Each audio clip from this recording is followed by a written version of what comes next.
वहीं संभल तशद्दुद में अब तक 27 लोगों की गिरफ्तारी हो चुकी है। 100 से ज्यादा लोगों की पहचान इसमें की गई है। सीसीटीवी से ये पहचान की जा रही है पुलिस के जरिए। कई लोगों को हिरासत में भी लिया गया है।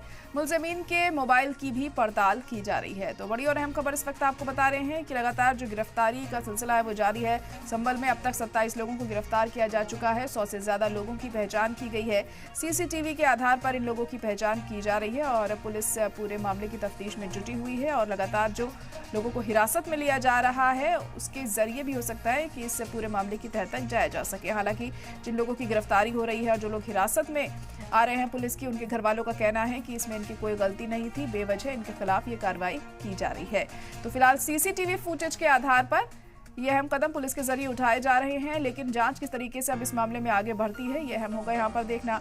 वहीं जो मुलजिमीन है उनके मोबाइल को भी खंगाला जा रहा है, उसकी भी पड़ताल हो रही है क्योंकि कई सुराग मोबाइल से भी हाथ लग सकते हैं। अब जांच में क्या कुछ निकलकर सामने आता है ये अहम होगा देखना। फिलहाल आपको बता दें कि इस पूरे मामले में जांच पुलिस की तरफ से जारी है। हालांकि पुलिस पर भी सवाल उठ रहे हैं और सीबीआई जांच की मांग भी अब की जा रही है इस मसले पर। तो देखना होगा किस तरीके से आगे की चीजें जो हैं वो सामने आती हैं और सच्चाई पता चलती है कि आखिर वाकई उस दिन ऐसा क्या हुआ था जो मामला इतना ज्यादा बढ़ गया और 5 लोगों की इसमें जान चली गई।